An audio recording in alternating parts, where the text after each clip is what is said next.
Hi everyone, welcome to this week's I've Been Playing. Today we're talking about, what else, Resident Evil Village. Now it should go without saying that obviously, since this game just came out, there is a massive spoiler warning on this entire video. I'm not going to get into anything that happens in the later game, nor do I have any gameplay from the latter half of the game, but if you don't want any story spoilers whatsoever, I will let you know right now where to jump to in the video if you want to avoid story points. That said, however, keep in mind that I do still have gameplay from the game, so if you want to go into it completely blind, then pause this video now, go play the game, it's not super long, and come back. I'll wait. So I feel like a lot of this may have been mentioned in trailers or even hinted at in the demos that came out before the game actually released. But this is a continuation from Resident Evil 7, so it focuses on Mia and Ethan Winters and their newborn or newish born child, Rose. And while at the very beginning of the game it starts out pretty quiet, seems like, you might have a little time to ease yourself into things, all of a sudden, who breaks in but Chris Redfield, and he just shoots the hell out of Mia. Oh, and he also kidnaps your daughter.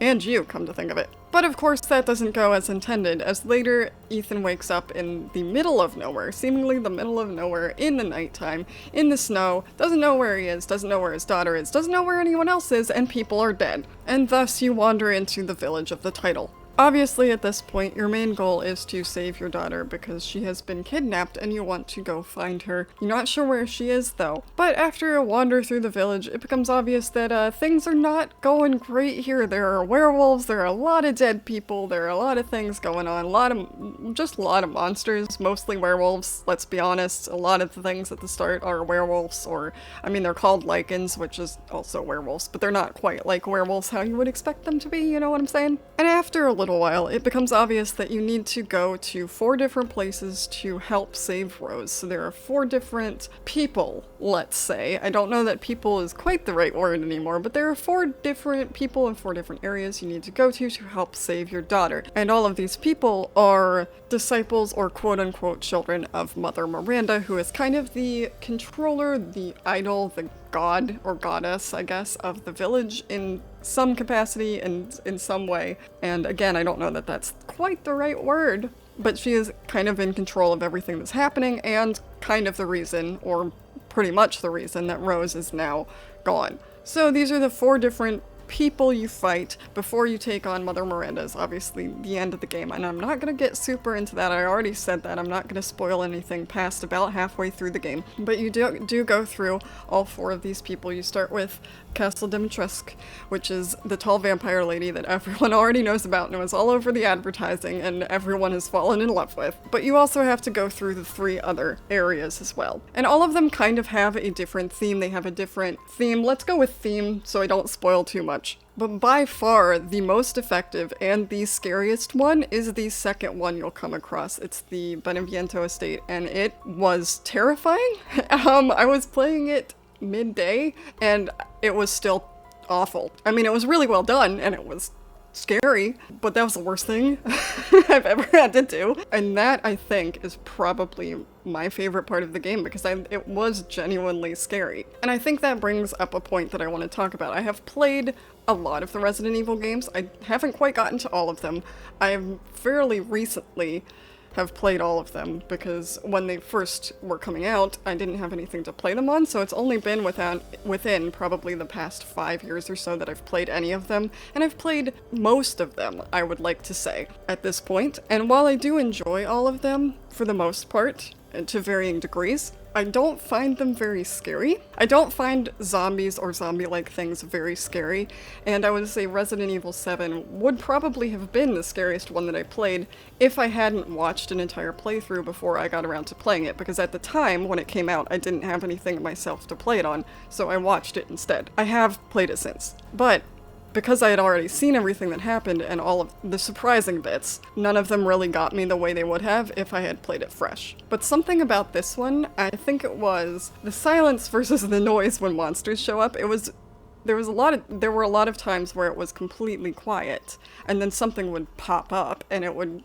just scare the crap out of me because it was silent and then there was a loud noise, and a lot of the times jump scares don't work for me. They have to be really well done because my thing is, once a movie or a game or something does a jump scare, especially if it's a really obvious jump scare, then my brain's just like, oh, it's gonna be one of these, and then I just expect jump scares all the time, so they don't really work. It doesn't help that a lot of them are really well telegraphed, and I can see them coming from a mile away, or expect them to be coming from a mile away.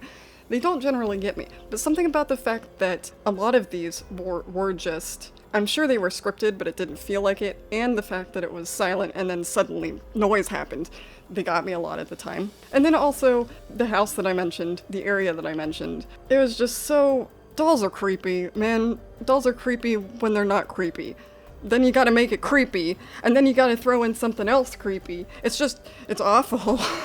So I think we're gonna end the story discussion there, such as it was. Like I said, it's still a brand new game. I still don't want to spoil it for anyone more than I probably already have if you're still watching this and didn't heed the spoiler warning. But now I'm going to get more specifically into my feelings on the game. So I have already said this, but I did enjoy it. I did find parts of it genuinely scary, some parts more than others. I did really enjoy it, most of it, I would say. I enjoyed 3/4 of it, I think. There was a certain point where, and I'm not going to get into where specifically because again, spoilers, but there was a certain point where I kind of got annoyed with the enemies that were popping up because, as I said, I was pretty far along in the game at this point. I had upgraded some stuff. I didn't bring up the merchant. So there's a lot of this one that is very obviously and very heavily inspired by Resident Evil 4, the village being one major part of it, but another major part of it being the merchant. So, as I mentioned, I had upgrades. You can upgrade weapons, you can buy stuff, you can sell stuff. There's a big part of that. That's a big part of the game. You can find crystals and stuff around the environment by shooting them down, kind of like Resi 4. There's a lot of like collectibles and stuff that you can sell and other things like that. But you can also upgrade your weapons there. You can also cook, which I didn't do too often, but that is a new thing. You can kill animals in the environment and make food that gives you permanent boosts. But anyway, you can upgrade your weapons. But there was one point, or there was a point towards the end of the game where the kind of the standard enemies that had been there throughout the game were just kind of annoying me because they were just annoying to fight at that point. They weren't hard to fight necessarily. They were wasting ammo and I didn't want to because, I mean, you don't ever want to waste ammo in a Resident Evil game. But specifically at that point, I didn't want to waste it, and they were just there when I didn't